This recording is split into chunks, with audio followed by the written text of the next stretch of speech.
So today we'll continue with the theory part क्योंकि हमें अभी theory खत्म करना है. It's already September, so let's continue with the theory now.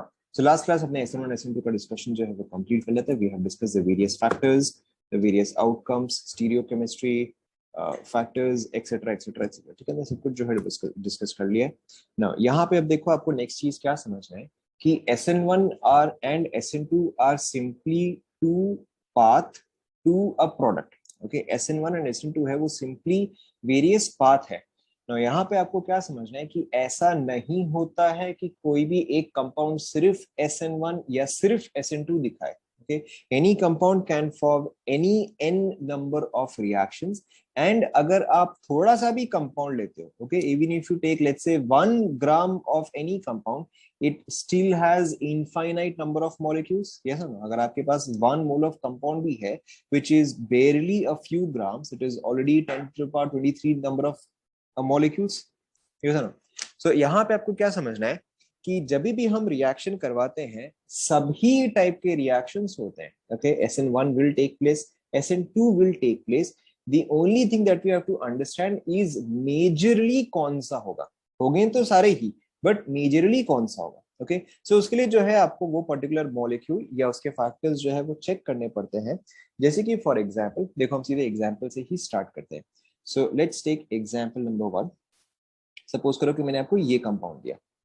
Okay, मैंने अभी तक कुछ लिखा ही नहीं, अभी मैंने लिखना चालू किया. ओके, ध्यान दो. सो let's say that this is your compound number 1.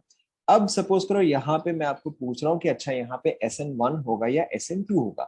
Now the first thing is कि इस कंपाउंड में SN1 एंड SN2 दोनों ही होगा. Okay, both of them will happen, but कौन सा ज्यादा क्वांटिटी में होगा.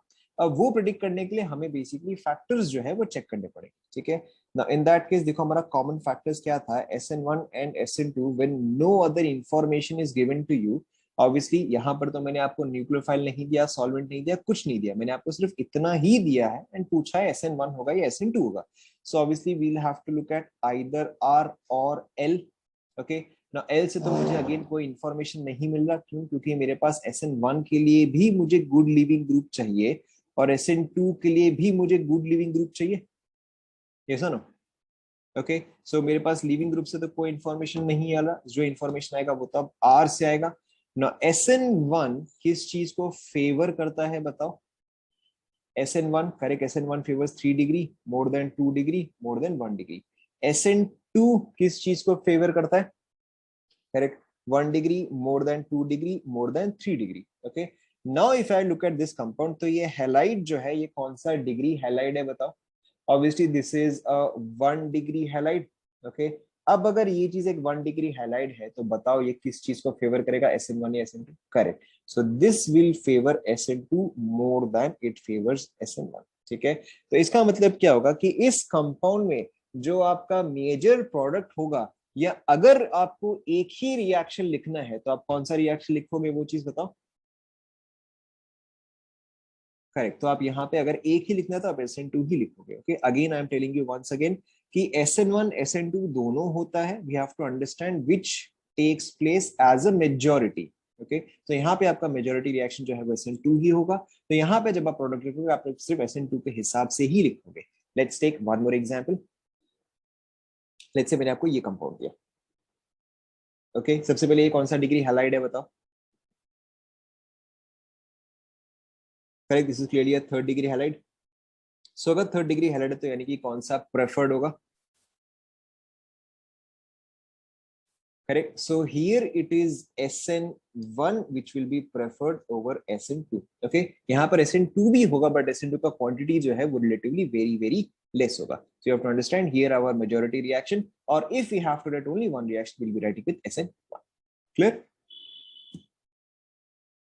Clear? All right. Let's take another example. बता रहा हूँ, example दे रहा हूँ मैं. Okay. Now 1 degree was easiest, SN2. 3 degree was easiest, SN1. Now अब जब सेकेंड डिग्री दिया है तो सेकेंड डिग्री में आपको क्या याद रखना है कि here SN1 is approximately similar to SN2.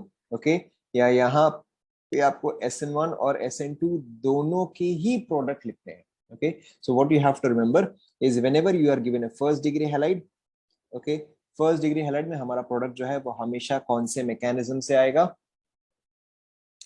बताओ, फर्स्ट डिग्री हैलाइड से प्रोडक्ट हमेशा कौन से मैकेनिज्म से आएगा? Correct, it should be SN2। Okay, third degree halide है तो हमारा हमेशा कौन से मैकेनिज्म आप लिखोगे? Correct, SN1। एंड अगर आपको सेकेंड डिग्री हैलाइड दिया हुआ है then what should you do? Okay, correct, SN1 and SN2। okay, obviously we'll have to look at multiple other factors, but this is our general thought। okay, लिख लो।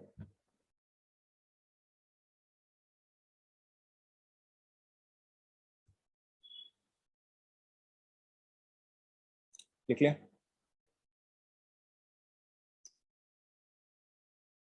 Okay, now कौन सा किस case में slightly preferred होगा? Obviously that part also will have to understand. पहले यहां तक copy कर लो।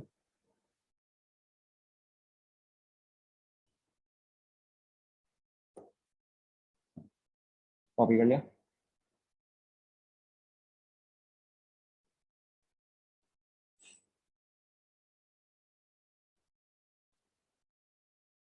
कॉपी कर लिया? नेक्स्ट एग्जांपल देखो। नाउ सपोज तो अगर मैं आपको कुछ ऐसा कंपाउंड दूं,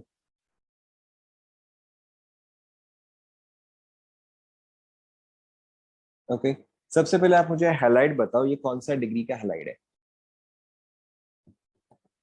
correct, this is second degree halide. Now second degree halide में आइडियली क्या होता है? मेरा SN1 is equal to SN2। Okay, but यहां पर अगर आप देखोगे तो यहाँ पे which one do you think will be preferred?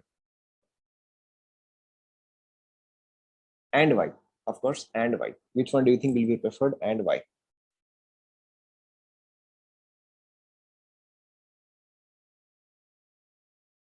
Shift? कौन सा शिफ्ट भाई? SN1 SN2 पूछ रहा हूं मैं, कौन सा प्रेफर्ड होगा बताओ? पहली बात तो this is a second degree halide. Okay, तो सेकंड डिग्री हैलाइड में देखो, फर्स्ट ऑफ ऑल तो मुझे आपका SN1 एंड SN2 तो होगा ही होगा। ओके, सेकंड डिग्री है। But second thing I can also see is कि अगर यहाँ पे कार्बोकेटायन फॉर्म होता है then that is also highly stable. Yes और नो? ओके, अगर यहाँ पे कार्बोकेटाइन फॉर्म तो दैट इज हाईली स्टेबल। और अगर हाईली स्टेबल है यानी कि यहाँ पे मेरा क्या चीज फेवर्ड होगा? यहाँ पे मेरा SN1 फेवर्ड होगा। ओके, इन एडिशन मुझे दिख रहा है कि अच्छा ये वाला कार्बन जो है that is also surrounded by a bulky group. And अगर बल्की ग्रुप होता है तो it makes SN2 slightly difficult. Okay, so यहाँ पर in this particular case what will be preferred? SN1 will be preferred over SN2। Is that clear? Okay, both will happen, both will happen। okay, but SN1 would be slightly greater, would be slightly would be slightly greater।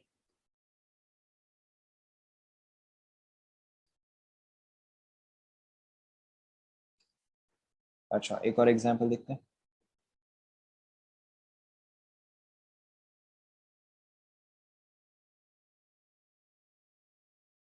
यहाँ भी बताओ।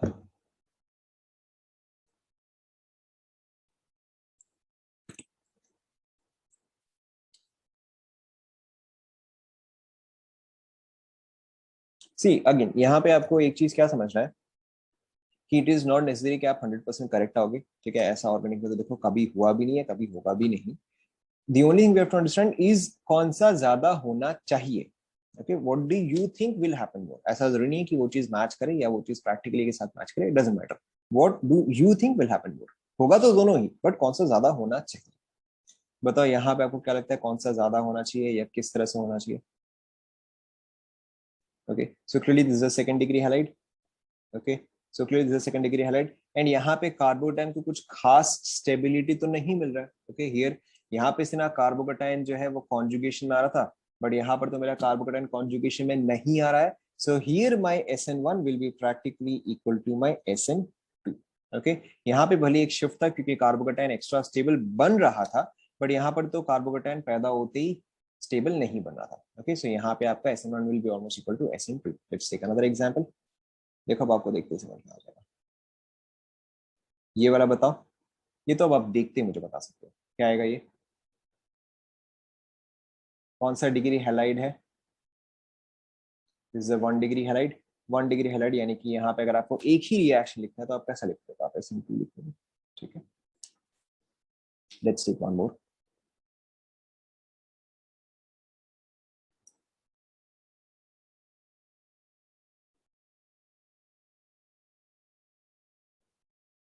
ये वाला बताओ.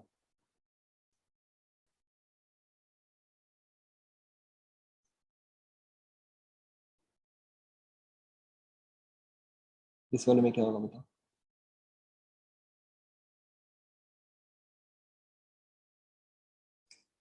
Okay. Now this is a trick question and this is a very common trick question. इस पे हर साल आपको कोई ना कोई एग्जाम में सवाल मिल ही जाएगा for sure. Okay. Now ये जो है this does not show SN1. Okay. This also does not show SN2. Okay. ये ना ही SN1 शो करता है ना ही SN2 शो करता है. ऐसा क्यों देखो, क्योंकि इन this particular case what is happening, यहाँ पे मेरा कॉन्जुगेशन प्रेजेंट है. राइट. किस तरह का conjugation? Lone pair sigma pi conjugation present है. विच मीन्स दैट इसका जो रेजोनेटिंग स्ट्रक्चर है वो कुछ इस तरह से है. ओके. ना इस तरह से होने का मतलब क्या है कि जो मेरा रेजोनेंस हाइब्रिड है वहां पे क्या आएगा कि between phenyl and chloride there is partial double bond character. Yes और नो. तो यहाँ पर तो बॉन्ड वीक होने की जगह क्या हो रहा है, यहाँ पर तो बॉन्ड एक्स्ट्रा स्ट्रॉन्ग हो रहा है. यस और no. There is partial double bond character. So अगर कभी भी आपके पास पार्शियल डबल बॉन्ड कैरेक्टर होता है, in that case SN1 or SN2, none of those takes place. Phenyl and chlorine, between phenyl and chlorine there is partial double bond character, hence neither SN1 nor SN2 can take place.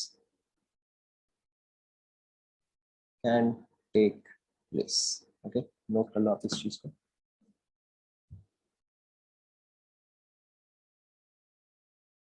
यहां पर भी partial double bond character आ जाए, second वाले में नहीं. जब भी हम देखो हमारा रेट डिटरमाइनिंग स्टेप क्या होता है, कार्बोकेटाइन फॉर्मेशन जो है वो रेट डिटरमाइनिंग स्टेप होता है. तो अगर कार्बोकेटाइन फॉर्म जो हो रहा है अगर वही स्टेबल नहीं है तो मेरा रेट ऑटोमेटिकली स्लो हो जाएगा. एफ के केस में हम आगे देखेंगे. एफ के केस में भी कॉन्जुगेशन तो है ही. पार्शियल बॉन्ड होने से क्या हुआ कि अब my bond has become stronger. देखो अगर यहाँ पे सपोज करो साइक्लोहेक्सेन होता तो ये कार्बन और ये क्लोरीन के बीच में तो एक ही बॉन्ड होता. लेकिन अब क्योंकि साइक्लोहेक्सेन नहीं है, बेंजीन है, तो यहाँ पे क्या हो रहा है, पार्शियल डबल बॉन्ड कैरेक्टर आ रहा है. तो यानी कि इस कार्बन और क्लोरीन के बीच में बॉन्ड क्या हो रहा है, स्ट्रॉन्गर होता जा रहा है ना. ओके. ऑब्वियसली अगर बॉन्ड स्ट्रॉन्गर है तो उसको ब्रेक कर पाना और मुश्किल होगा. फ्लोरीन भी आपका कॉन्जुगेशन शो करता है, fluorine also has lone pair. Fluorine D orbital resonance show नहीं करता बट बाकी सब तो शो करता ही है. Is that clear? करेक्ट. अगर सेकंड डिग्री हैलाइड में कुछ ऐसा है कि आपका कार्बोकेटाइन थोड़ा सा ज्यादा स्टेबल हो रहा है तो obviously it will slightly prefer SN1. यहां तक सभी को समझ में आया? Okay, let's take some more examples. सभी ने कॉपी कर लिया? Let's take some more examples. Let's say मैं आपको ये दूं.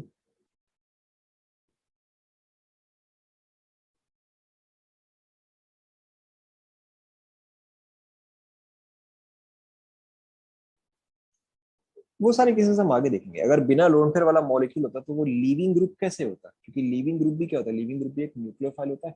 तो उसके पास न्यूक्लियोफाइल जैसे कैरेक्टरिस्टिक्स भी तो होने चाहिए ना.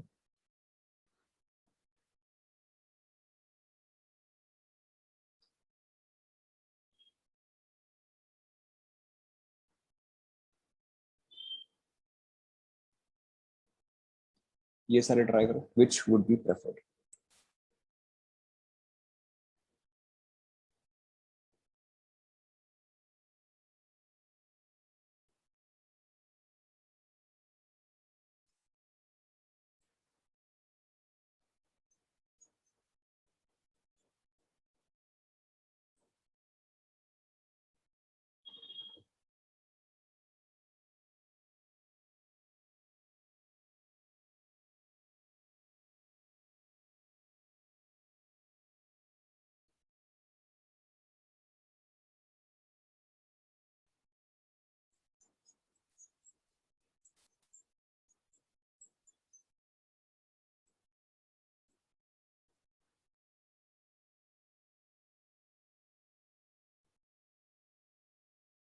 हो गया?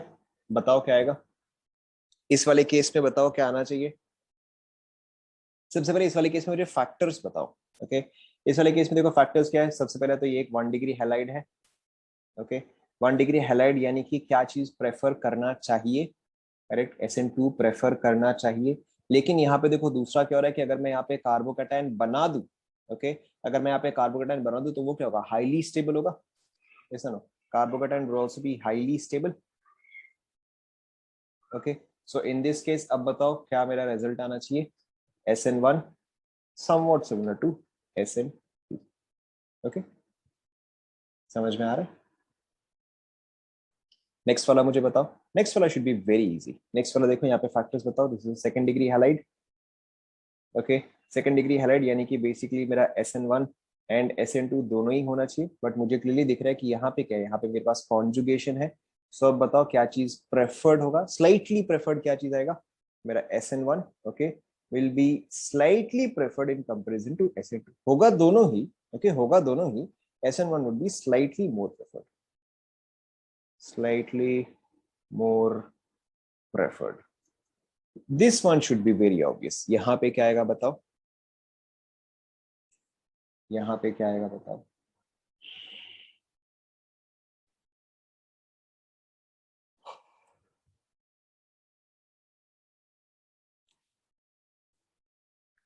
करेक्ट, यहाँ पे आएगा none. Okay, why? Because same चीज, partial double bond character. whenever we have a partial double bond character, SN1 SN2 दोनों ही पॉसिबल नहीं है। लास्ट वाला में बताओ, लास्ट वाले में ब्रैकेट में आप लिख सकते हो partial double bond character.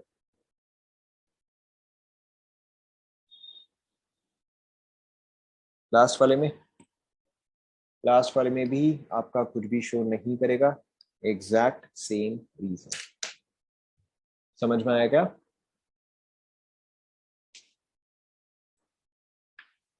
Second वाला, ये वाला क्या हुआ बताओ इसमें? 1 2 क्या हुआ इसमें बताओ?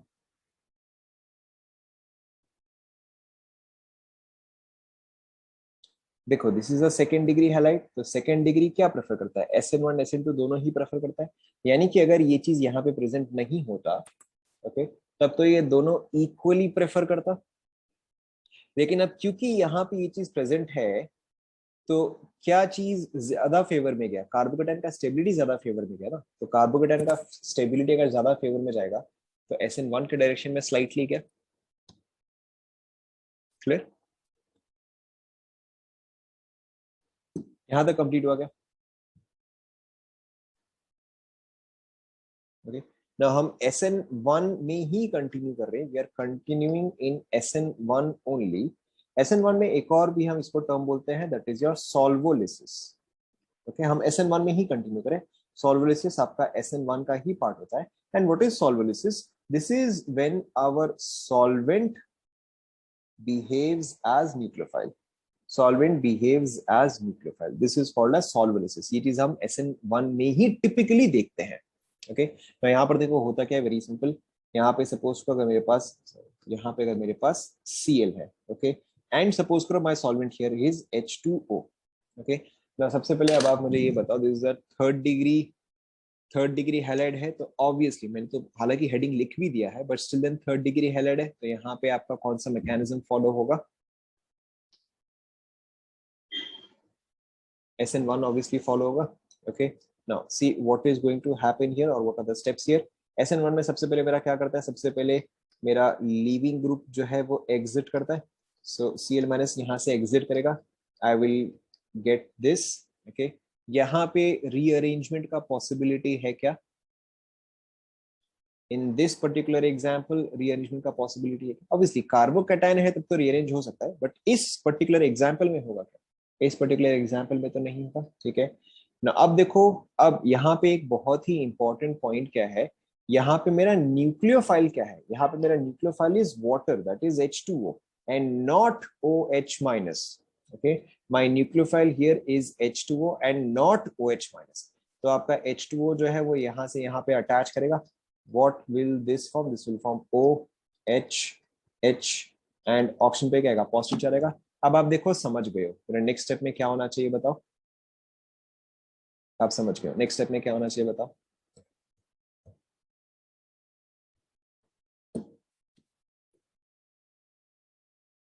बोलो।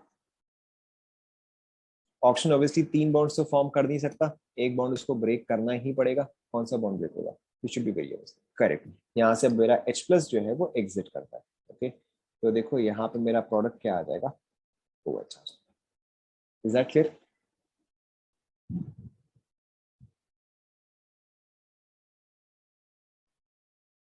नोट कर लो इसको।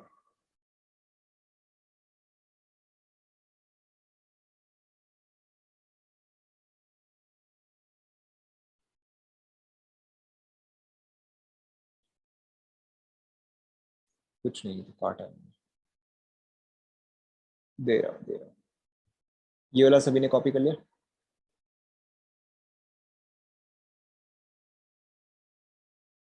ओके, नेक्स्ट वाला आप खुद से करो। इसमें इसमें कुछ भी एक्सप्लेन करने के लायक नहीं है। मैंने क्या बोला, यहाँ पे SN1 रिएक्शन हो रहा है। SN1 रिएक्शन में आपका बेसिक मैकेनिज्म क्या है, सबसे पहले आपका लीविंग ग्रुप एग्जिट करता है।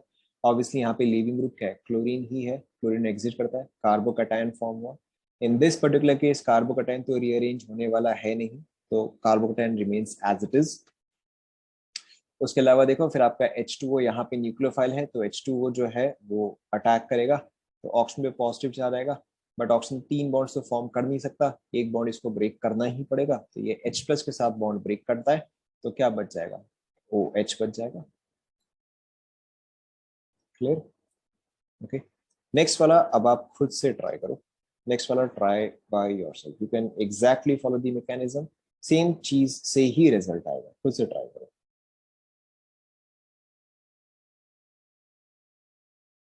खुद से ट्राई करो, सोच के ट्राई करो, नॉट डिफिकल्ट एट ऑल।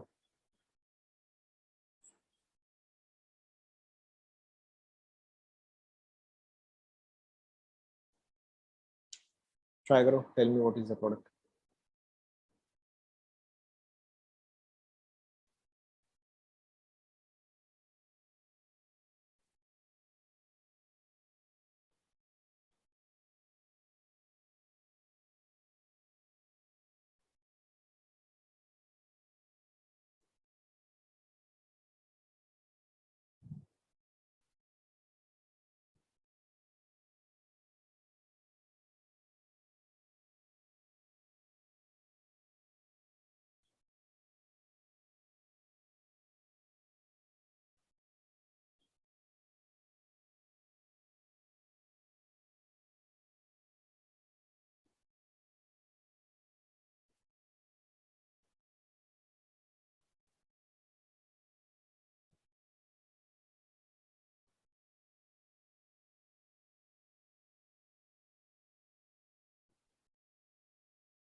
हो गया, देखो, ध्यान दो, this should be very simple.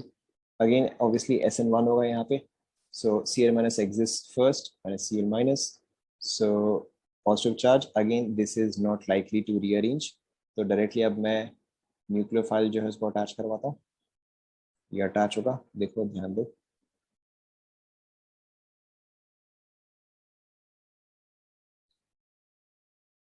ये आएगा, okay. And as a last step क्या होगा, H प्लस का एग्जिट, तो मेरा देखो यहाँ पे प्रोडक्ट क्या होना चाहिए, क्या है समझ में आया।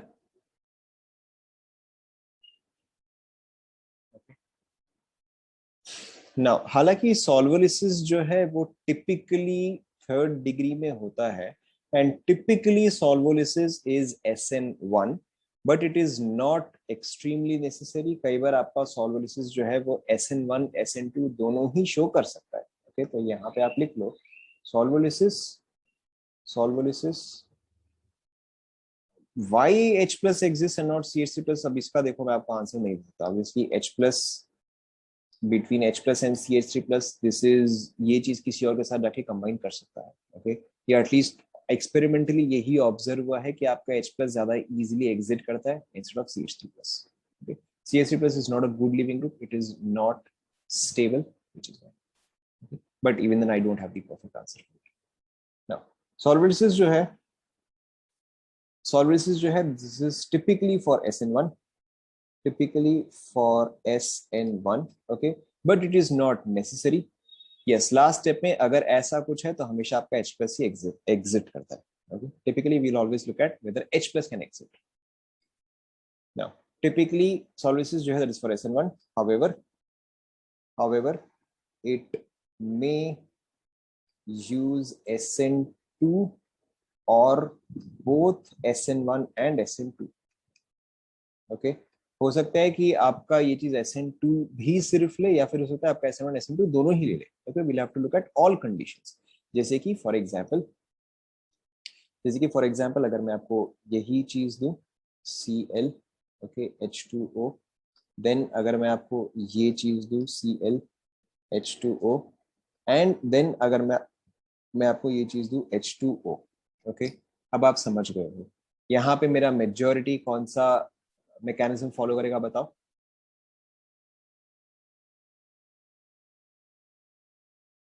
फटाफट, यहाँ पे मेजॉरिटी कौन सा मैकेनिज्म फॉलो करेगा? करेक्ट, यहाँ पे SN1 फॉलो करेगा, यहाँ पे SN1 फॉलो करेगा. ऑलराइट, यहाँ पे दिस इज 1 डिग्री हैलाइड, तो यहाँ पे टिपिकली क्या फॉलो करेगा? करेक्ट, यहाँ पे आपका SN2 ही फॉलो करेगा. ओके, यहाँ पे अगर आपका SN2 फॉलो करेगा तो यहाँ पे आपका प्रोडक्ट ये बनेगा. Right, this is second degree halide, तो यहाँ पे क्या फॉलो करना चाहिए बताओ? करेक्ट, यहाँ पे आपका SN1 एंड SN2 दोनों ही फॉलो करेगा, तो यहाँ पे आपके पास क्या प्रोडक्ट आएगा? एक तो आपके पास ये आएगा प्लस आपके पास. Is this clear to everyone?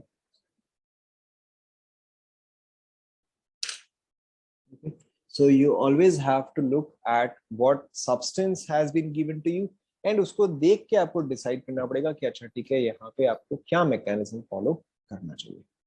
Is that clear?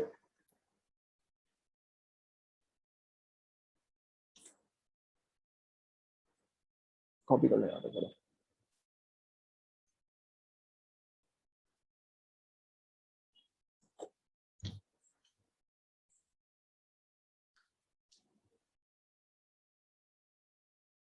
Second वाले में क्या दिक्कत है बताओ?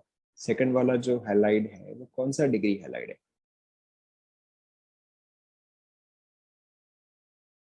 सेकंड वाला is a second degree halide. So second degree halide जो है वो SN1 एंड SN2 दोनों शो करेगा. ओके, तो शो SN1 SN2 बोथ. सो अगर मैं इसको लेबल करता हूँ A and B, clearly you can see यहाँ पे SN2 का प्रोडक्ट कौन सा है between A and B. Clearly SN2 का प्रोडक्ट कौन सा है?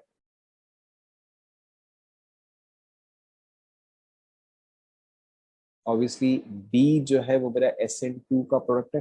ओके, एंड अगर मैं यहाँ पे SN1 कर रहा हूँ तो यानी कि ये कार्बोकैटायन फॉर्म होगा. ठीक है, फिर क्या होगा बताओ?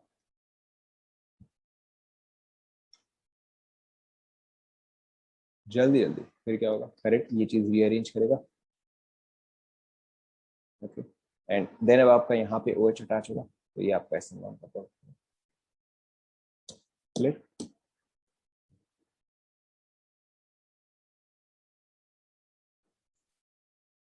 यहाँ तक सभी ने कॉपी कर लिया? ऑलराइट, सो सब्स्टिट्यूशन की ऑब्वियसली और भी रिएक्शंस है. हमने SN1 डिस्कस किया, SN2 डिस्कस किया. There are also other reactions, SNI, SNNGP, but वो हम थोड़ी सी देर बाद डिस्कस करेंगे. Not what we are going to discuss is your elimination reaction. To understand SNI, SNNGP, we also have to understand these reactions first. So आप next heading डालो elimination reaction. Okay. Now obviously आप समझ सकते हो कि substitution में क्या हुआ था? Atom A got exchanged for atom B और atom A was substituted by atom B. Elimination reaction में क्या होता है? यहाँ पे हम atoms को remove कर रहे हैं. As simple as that. जैसा नाम है वैसा काम है. Right? So elimination reaction में देखो basically क्या होता है? ये एलिमिनेशन रिएक्शन का हमेशा रिजल्ट क्या होता है? It always results in unsaturated products.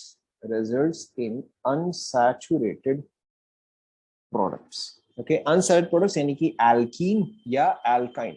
Depends, right ना। इसको देखो अब हम क्लासिफाई कैसे करते हैं, जैसे हमने सब्स्टिट्यूशन को क्लासिफाई किया था SN1 SN2 and so on, वैसे ही एलिमिनेशन रिएक्शन को हम कैसे क्लासिफाई करते हैं?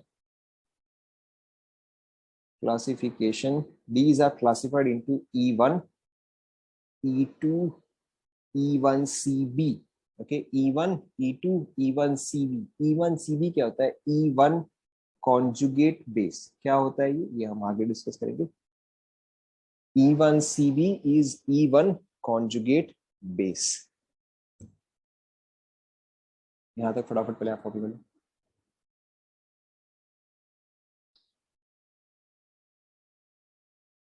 Elimination reaction results in unsaturated products, इसको हम क्लासिफाई कैसे करते हैं? E1, E2, E1CB। यहां तक लिखा। Okay. Now for any elimination reaction, आपका देखो किस तरह से, या एक जनरल रिएक्शन क्या होता है कि you have A attached here, okay, and you have B attached here. ना जब आप इसको एलिमिनेट करते हो तो यहाँ पे क्या हो रहा है? Carbon double bond carbon, okay, plus AB form होता है। ओके, बेसिकली क्या हुआ कि आपने यहाँ से A एलिमिनेट किया, यहाँ से B एलिमिनेट किया, तो AB जो है वो जनरली आपस में कंबाइन करते हैं, ओके, एंड इस कार्बन का जो एक बॉन्ड कम हुआ एंड इस कार्बन का जो एक बॉन्ड कम हुआ वो आपने यहाँ पर फॉर्म कर दिया, ओके। और you can also understand this in this way. यहाँ पे मैंने एक सिग्मा बॉन्ड एंड एक सिग्मा बॉन्ड ब्रेक किया, I have broken two bonds, okay, and I have formed two bonds. कैसे देखो, एक बॉन्ड मैंने यहाँ पे फॉर्म किया, एक बॉन्ड मैंने यहाँ पे फॉर्म किया। Is this clear? Okay, so two bonds are broken and two bonds are formed. Is this clear? Now सबसे पहले अब आप मुझे ये बताओ कि इस रिएक्शन में एंट्रोपी क्या कर रहा है, बताओ। For this reaction the entropy of this reaction positive negative zero क्या आएगा, बताओ।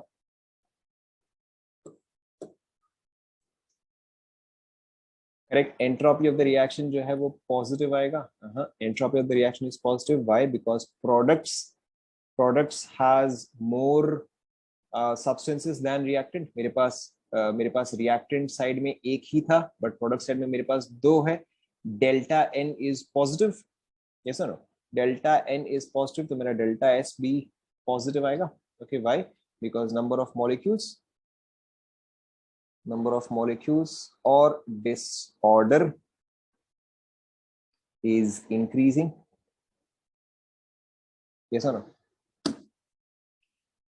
रुको हम उस पे आते हैं।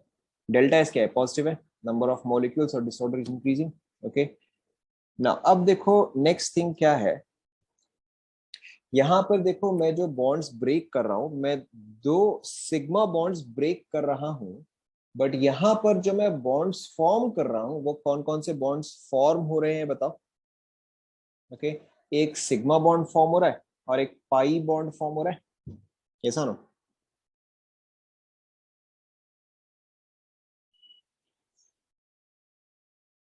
Yes no?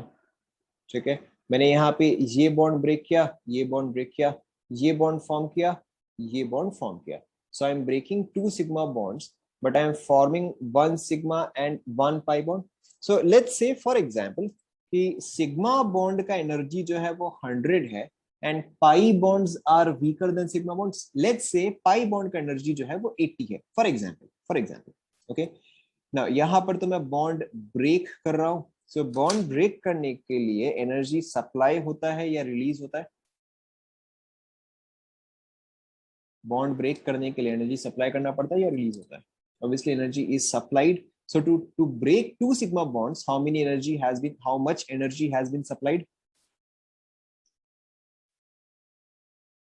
Correct. So मैंने 200 जो है वो सप्लाई किया, okay, since I have to break bonds I have to supply energy, so मैंने 200 जो है वो सप्लाई किया। ना एक सिग्मा बॉन्ड फॉर्म हुआ, एक पाई बॉन्ड फॉर्म हुआ। बॉन्ड फॉर्म होता है तो एनर्जी क्या होता है? एनर्जी रिलीज होता है, ओके। तो एक सिग्मा बॉन्ड यानी कि कितना रिलीज होगा, बताओ। एक सिग्मा बॉन्ड से कितना रिलीज होगा? 100 रिलीज होगा। एंड एक पाई बॉन्ड से कितना रिलीज होगा? 80 रिलीज होगा, ओके। सो ओवरऑल मैंने एनर्जी सप्लाई किया है या रिलीज हुआ है?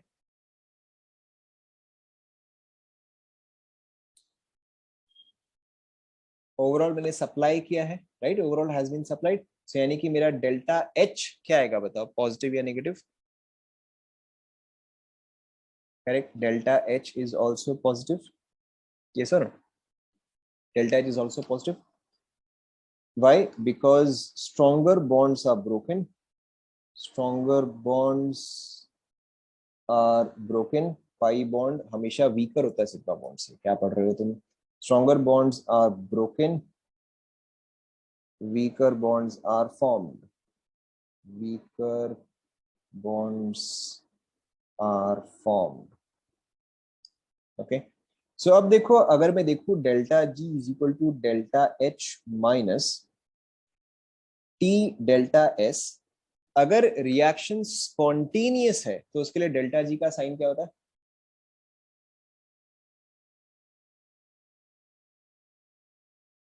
अगर रिएक्शन स्पॉन्टेनियस है तो डेल्टा जी का साइन मुझे नेगेटिव चाहिए, डेल्टा एच का साइन मुझे यहाँ पे पॉजिटिव दिया हुआ है, डेल्टा एस का साइन मुझे यहाँ पे पॉजिटिव दिया हुआ है, ठीक है। तो इस चीज को ओवरऑल नेगेटिव करने के लिए टेम्परेचर क्या होना चाहिए, हाई होना चाहिए या लो होना चाहिए? क्या होना चाहिए बताओ? Obviously the temperature should be high, okay ना। अब आप याद करो ना, देखो this is an important point, क्यों हमने टेम्परेचर यहाँ पे लिखा है। आप याद करो, जब हमने सब्स्टिट्यूशन लिखा था तो वहां पे टेम्परेचर का कंडीशन क्या था बताओ? when we had written SN reactions, वहां पे हमें टेम्परेचर कंडीशन क्या था? Correct, in their the condition for temperature was low, लेकिन जब हम एलिमिनेशन कर रहे हैं तो यहाँ पे मेरा टेम्परेचर का कंडीशन क्या है? High. Is that clear to everyone? Okay, so this also helps you to know कि अच्छा मुझे कौन से डायरेक्शन में सोचना है। कि अगर सपोज करो आपको कोई भी रिएक्शन दिया हुआ है A प्लस बी, टेम्परेचर आपको दिया हुआ है 0 डिग्री सेल्सियस, वर्सेस अगर आपको सेम चीज दिया हुआ है A प्लस बी एंड आपको टेम्परेचर दिया गया है 90 डिग्री सेल्सियस, तो जहां पे आपको टेम्परेचर 90 डिग्री सेल्सियस दिया हुआ है, इन that case what direction should you be thinking in, substitution और एलिमिनेशन? ऑब्वियसली वहां पे आपको एलिमिनेशन सोचना पड़ेगा, एंड जहां पे आपको टेम्परेचर लो दिया हुआ है वहां पे आपको सब्स्टिट्यूशन के डायरेक्शन में सोचना पड़ेगा। क्या ये आप सभी को समझ में आ रहा है? okay, and obviously if the temperature is intermediate you have to think of all possibilities. So यहाँ पर देखो, यहाँ पे the temperature should be high, the temperature should be high in order to make the reaction spontaneous, in order to make elimination reaction, in order to make elimination reaction spontaneous.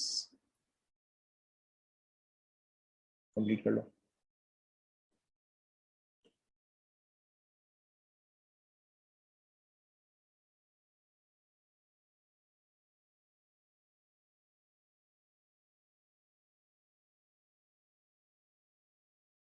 आप चाहे तो यहाँ पे एक और पॉइंट नोट कर सकते हो,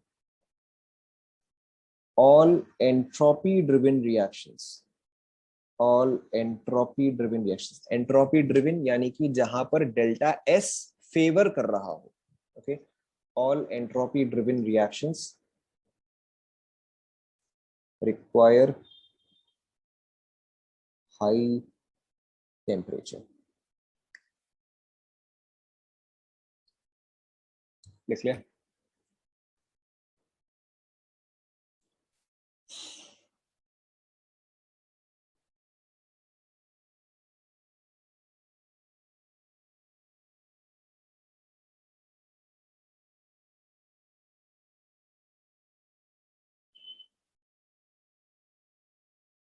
लिख लिया यहाँ तक आप सभी ने? ठीक है,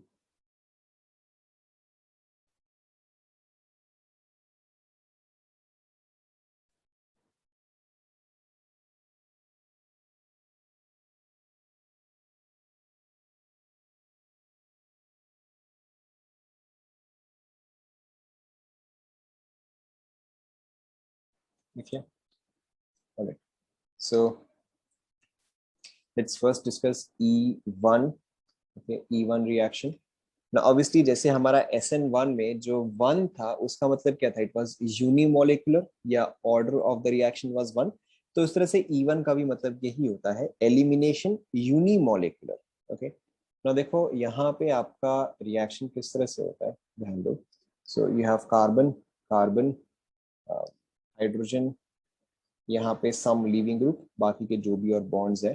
ओके, नाउ यहाँ पे we require a base. Okay, यहाँ पे the important part is base should be strong, should be strong.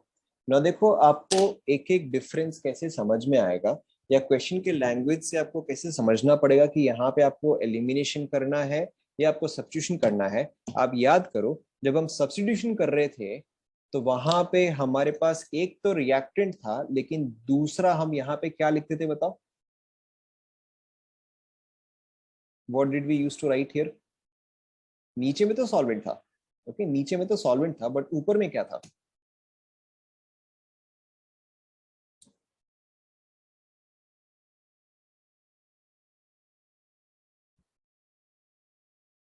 Not delta.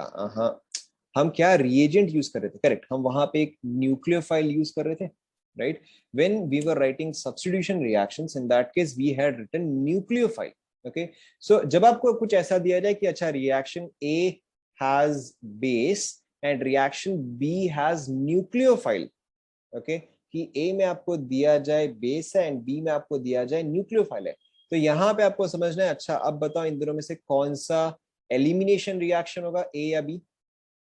Correct, आपका एलिमिनेशन रिएक्शन जो है वो ए हो जाएगा एंड आपका सब्स्टिट्यूशन रिएक्शन जो है वो बी हो जाएगा। So sometimes you also have to look at the language of the question to understand कि अच्छा यहाँ पे आपको एलिमिनेशन करना है या यहाँ पे आपको सब्स्टिट्यूशन करना है। ओके, न्यूक्लियोफाइल्स एंड बेसिस जो है वो तो सिमिलर ही होते हैं, जैसा ना वी हैव स्टडीड कि ऑल न्यूक्लियोफाइल्स, सॉरी उल्टा, ऑल न्यूक्लियोफाइल्स आर बेसिस, या सॉरी मैंने उल्टा बोल दिया क्या, मैंने उल्टा बोल दिया, all bases are nucleophiles but all nucleophiles are not bases, ऐसा ना।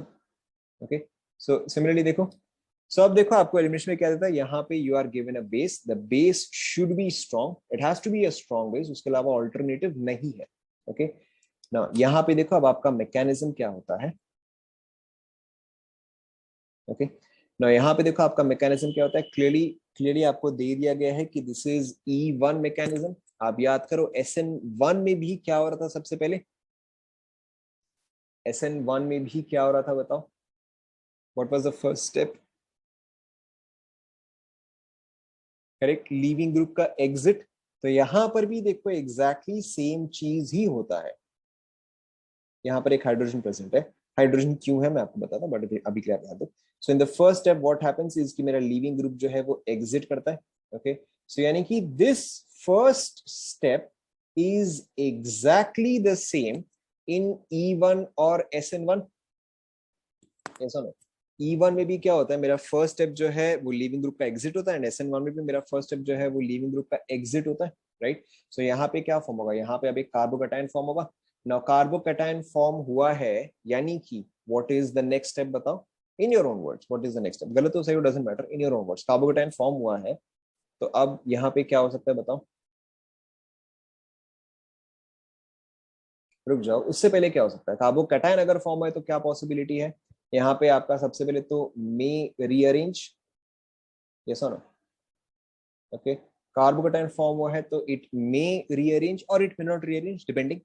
तो सपोज करो कि अगर आपका रीअरेंजमेंट के बाद सपोज करो कि यही कार्बोकैटायन फॉर्म हो रहा है। ओके, नाउ नेक्स्ट स्टेप में क्या होता है कि जो भी मेरा बेस है वो एडजेसेंट H या अल्फा H पे अटैक करता है। Okay, it always attacks on the alpha position, not on this carbon, on the alpha position. तो ये बेस जो है वो यहाँ पे इस हाइड्रोजन को अपना इलेक्ट्रॉन पेयर प्रोवाइड करेगा, तो हाइड्रोजन को और इस इलेक्ट्रॉन पेयर की जरूरत नहीं है, तो वो जो है वो यहाँ पे प्रोवाइड करता है। देखो वापस से देखो, बेस ने अपना इलेक्ट्रॉन पेयर हाइड्रोजन को प्रोवाइड किया, तो हाइड्रोजन ने अपना इलेक्ट्रॉन पेयर यहाँ पे प्रोवाइड कर दिया। सो अब देखो यहाँ पे क्या चीज फॉर्म होगा, ये फॉर्म होगा, ठीक है, बस HP। Is that clear.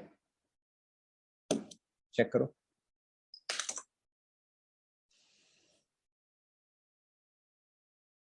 आपको यहाँ पे याद रखना है कि बेस ऑलवेज एब्स्ट्रैक्ट्स। एब्स्ट्रैक्ट का मतलब होता है निकालना।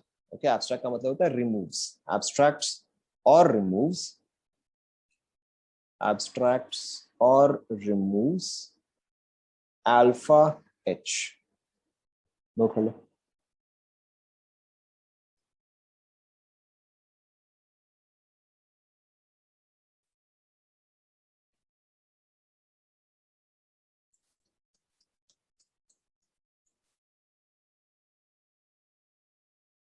ओके, नाउ क्लियरली अब देखो, अब आप समझ सकते हो। This is step, this is step 1, this is step 2, this is step 3. Clearly आप समझ सकते हो इसमें से रेट डिटरमाइनिंग स्टेप कौन सा होगा, बताओ। हम 1000 बार इसको डिस्कस कर चुके हैं। इसमें से आरडीएस कौन सा होगा?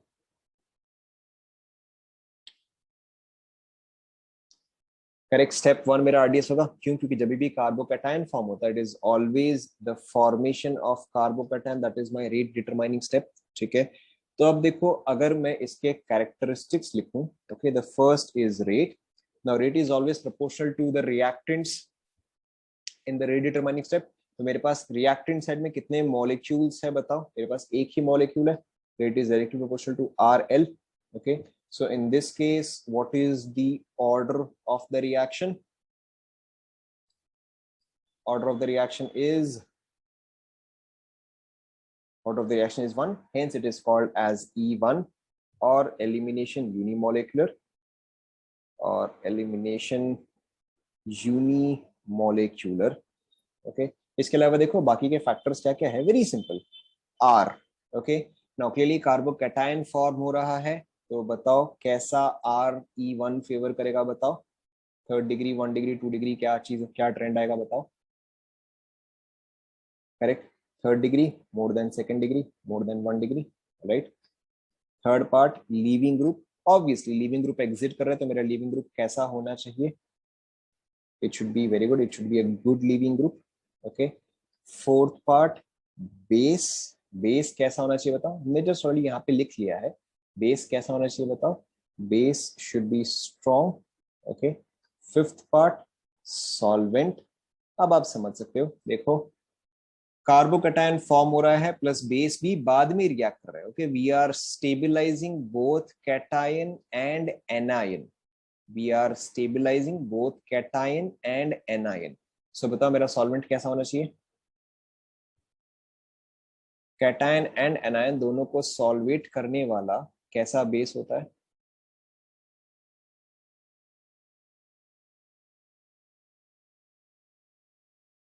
Correct, polar protic solvent is preferred, polar protic solvent is preferred। Sixth point rearrangement, बताओ पॉसिबल है या नहीं है?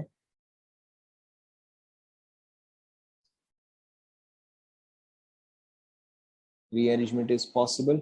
ओके, इसके अलावा टेम्परेचर, ओके, टेम्परेचर बताओ कैसा प्रेफर्ड है? Correct, temperature high is preferred. You can see that this is different from temperature requirement in SN। तो देखो, आप जनरली क्या ध्यान में रखो, generally this is not hard and fast. In general अगर आपका टेम्परेचर जो है वो लेस देन 25 डिग्री सेल्सियस है, तो वो टिपिकली प्रेफर सब्स्टिट्यूशन रिएक्शंस। अगर आपका टेम्परेचर जो है वो टिपिकली अगर ग्रेटर देन 50 डिग्री सेल्सियस है, तो we prefer elimination. Okay, and obviously अगर आपका इन बिटवीन है, so in that case both. Note कर लो।